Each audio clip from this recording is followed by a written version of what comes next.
Hey guys, this is a little home video of how you can easily do some recordings from your house and get working on your own creative projects. During this quarantine as session musicians, some of the main work we can do is from home recordings, so we'll show you how we track our parts in the first place.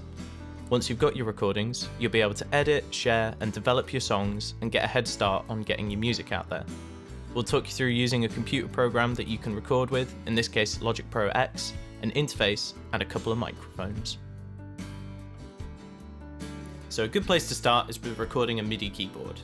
You need a MIDI keyboard and a USB lead with the USB-B end plugged into your keyboard and the USB-A end plugged into your laptop. Now we're ready to load up a new project. You'll be asked what channel we want and we're going to start with a software instrument. You'll be able to see the Logic library on the left and can try all sorts of instruments. Today we're going to use Steinway Grand. Load it up, and now when you play the MIDI keyboard, you should get the new sound or patch. Once you've chosen your patch, your keyboard is ready to record. But there's a couple of things we need to set up before that. You can set the BPM of the project at the top to match your song. Once you've done this, click the metronome button, and then when you hit play, you can hear the click, which you can use to keep you in time when you record. Now this is done, we can check the red R is clicked in the channel, and then when ready, press record.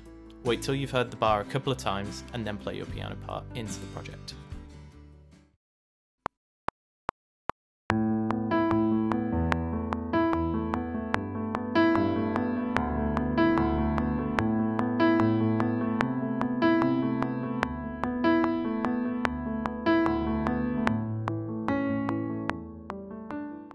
Now we're going to try recording an instrument with a microphone. This time we'll need to use an interface, so we can connect the microphone to the laptop. Then your interface plugs into your laptop via the same USB lead that we used with the MIDI keyboard.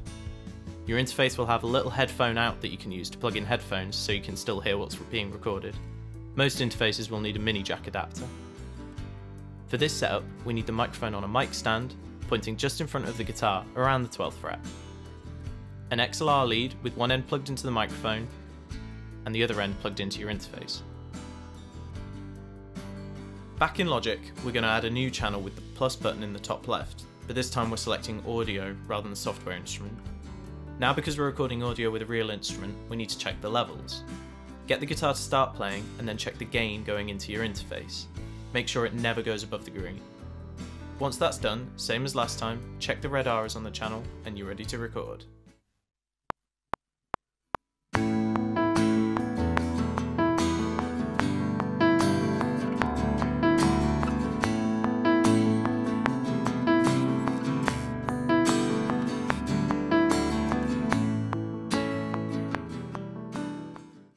And now the best bit, we're going to record bass guitar, but not with a microphone.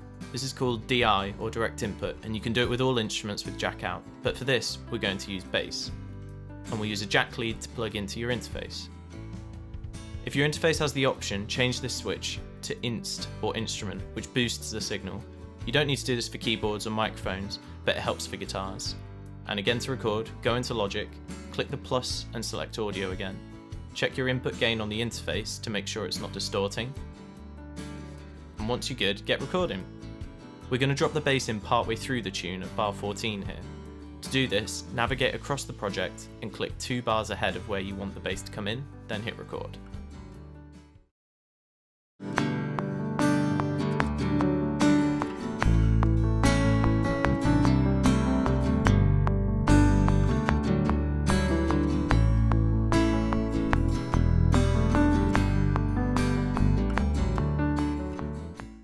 Now the finishing touch, the vocals. For this we're going to use a different microphone. It plugs in just the same as the other with the XLR, but this one's active, which means it needs power to run. You can turn this power on and off with the interface by pressing the 48 volt button. Just remember to turn this off on non-active microphones, as you can damage them or get little electric shocks sometimes. Check your gain level and set up a new channel, again audio. Click the red R and get cracking.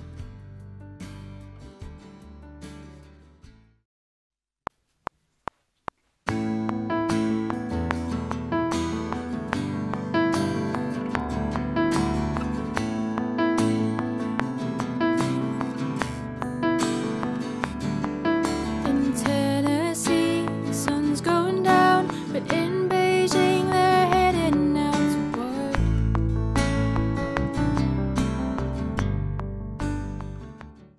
One of the fun things about working on Logic is using the built-in drummer feature. You set this up by opening a new channel with that plus button again, and this time selecting drummer. Now when you hit play, this will automatically load up a drum part into your project.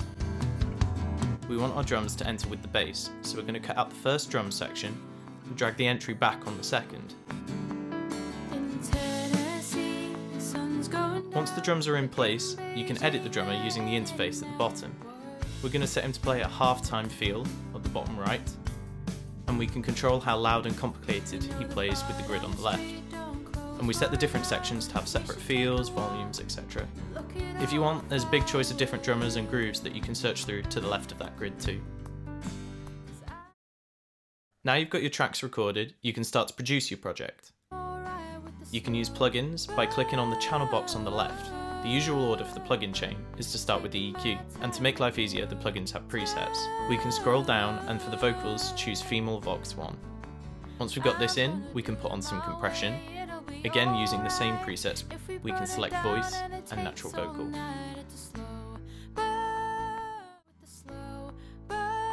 Then to finish, we'll add some reverb. This time we'll use chroma verb, select rooms and small wet room. Obviously feel free to have a play, but if you're not sure where to start, these presets are great.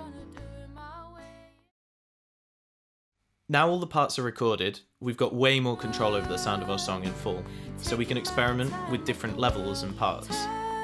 You can mix the track by adjusting the volumes of the different channels. So if you need a bit less drums, turn them down on the channels, or if the bass is getting in the way of you mixing another part, you can click the M button to mute it, or if you want to hear just the vocal, hit the S to solo the vocal. So we've got our audio takes, software instruments, we put on some plugins and experimented with the mix, so we're pretty happy with how it's all sounding. This means we're ready to turn it into an audio file or bounce it down so we can share it with other people. To do this, we drag the end of the project down so it matches the length of the song, which means we won't get 3 minutes of silence at the end of the bounce. Then on the bar at the top, select File, Bounce, Project or Section. For the highest quality audio, click the PCM, as this will give you a WAV file. Check the start and end point so that all the song is bounced, and when you're ready, click OK. So that's it! You've recorded your first demo and ready to create lots more.